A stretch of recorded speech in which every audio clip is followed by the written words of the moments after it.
Ken has been referring throughout this module to the notion of needing an entrepreneurial mindset in order to move from corporate social responsibility to social innovation. When my co-authors and I wrote the book based on our graduate offering at Babson College called Creating Social Value, A Guide for Leaders and Changemakers, we realized that all of the CSR leaders we interviewed and showcased in our book thought and acted differently than others who were not as successful inside their organizations. Their style reflected a style more of an entrepreneurial mindset rather than a managerial mindset inside.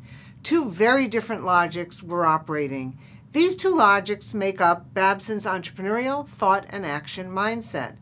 In many respects, we have taught you what you need to know and what you need to do in order to move corporate social responsibility from a philanthropic and compliance-oriented intent to a more strategic and internally aligned intent. You could say we are also moving from corporate social responsibility to corporate social relevance along the path to social innovation. Why relevance? Because if you are relevant to every stakeholder, you are beyond responsible. Now you are co-creators and partners. So, now that you know what to do and how to do it, let's move from a focus on skill set to a shift in mindset. What mindset do you need to cultivate so that you better understand who you and your team need to be to drive this kind of organizational change inside? Let's begin. First things first, ET&A is an abbreviation for Entrepreneurial Thought and Action, and that is what we will call it from here on out.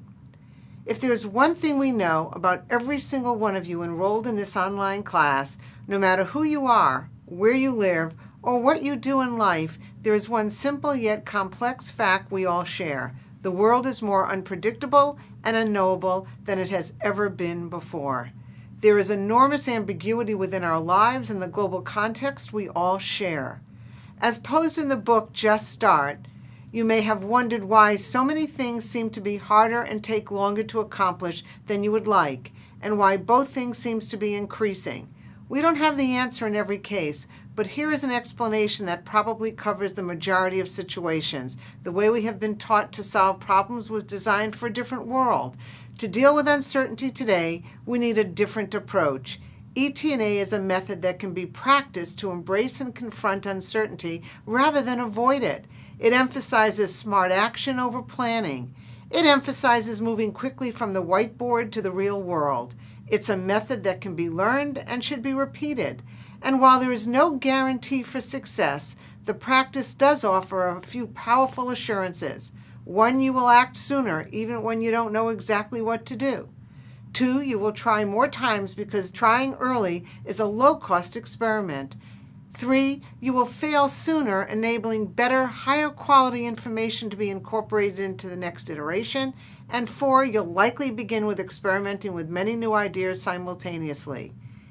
ET&A includes 2 fundamental logics, prediction and creation.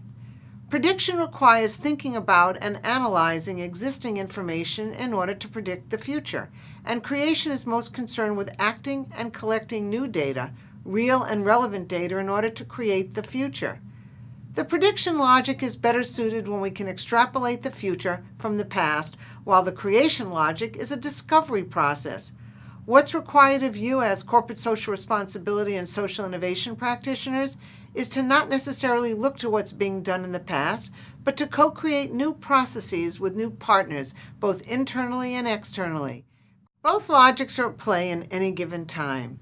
Predictive reasoning uses inductive and deductive logic. It uses mathematical tools and other analytical methods and rules of thumb. It is the core logic of virtually all educational settings and large organizations. And this thinking works superbly to the extent that the future can be divined or extrapolated from the past. Creation reasoning is favored by serial entrepreneurs 89% of the time. It favors what is real and confirmable over projections and assumptions. Smart action trumps analysis, and it is suitable when the future cannot be predicted from the past. In extreme uncertainty or unknowability, it is the only logical choice. The dilemma has been that we tend to focus more exclusively on predictive logic, particularly inside of organizations. When the world is predictable, we can use tools of prediction and managerial logic because the past can inform our future. As we keep saying, the world has become increasingly unpredictable. Therefore, we need to use the muscle of creation in order to respond to a changing world. In general, we are expert predictors because we have been honing these skills for years. We were expert creators when we were babies, a time when everything around us was a mystery and uncertain. The only way we learned as a baby was by trial and error. Traditional education, the need to find the correct answer, and the constant need for measurement and assessment has inhibited our creative nature. So the good news is that we were born with the ability. The better news is that you will still unleash it today. The scary news is that you have no choice in today's world. You must practice creation. ET&A requires a specific mindset. Not only must we alter our ways of thinking in order to see the endless possibilities in the world, but we must also go a step further and intentionally create mind shifts. Where a mindset is something you have, a mind shift is something you create through action. These mind shifts are created through the practice of ET&A. The method of ET&A involves 7 interconnected components. The first one is desire. To be successful at creating and building a new business, a new strategy, a new product, or anything radically new requires desire. You have to have a strong feeling of wanting to create whatever it is. Next, you start with the means at hand. Here you want to start with what you have rather than what you think you need. Answer the following questions. Who am I? What do I know? Whom do I know? The composite answer will help you understand your current resource base that you can use for immediate action. And then, pay only what you can afford to lose. Leaving one's comfort zone is always perceived as risky, but risk is relative. What is considered high risk to one may not seem high risk to another. Therefore, it can be quite difficult to calculate risk and use it as a valid decision-making criterion. Rather than calculate risk, think about taking action in terms of what you are willing to lose. What are you truly willing to give up in terms of money, reputation, time, and even opportunity cost? When you know what you are willing to lose in order to take an action step, there is no risk and you are in complete control. Then enroll others in your journey. ET&A is about collaboration and co-creation rather than competition and co-option. Sharing your ideas and enrolling others in your journey will increase your resource base and expand the possibilities available.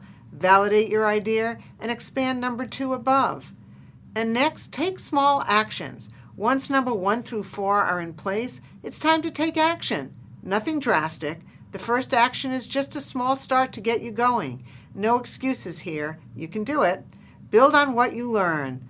Assess performance of your action. Keep in mind that early action is not about killing your new idea. It's about making the idea better. There is no right or wrong answer at this stage, just better.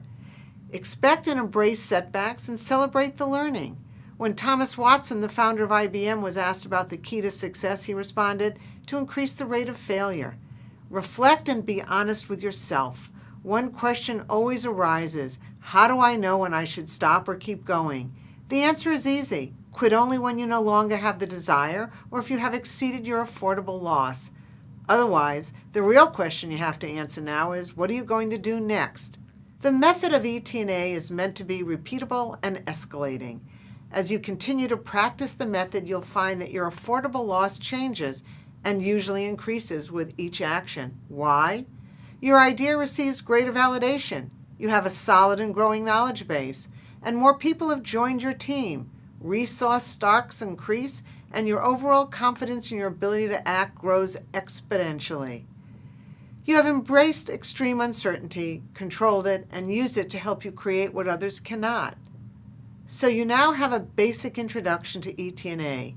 How do you use this method to co-create social innovation solutions and shift corporate culture? Remember, organizations are not entrepreneurial, people are entrepreneurial. Traditionally, organizations have been created through entrepreneurship, but as they grow for efficiency and productivity, the managerial mindset becomes the dominant way of thinking. Today's organizations need to embrace new competencies, skills, knowledge, and attributes to co-create relevant and sustainable impact. The majority of these needs are embedded in entrepreneurial thinking and acting. So at this point, you might be asking, what are those skills, knowledge, competencies, and attributes that I and others on my team need to cultivate in order to take this kind of smart action?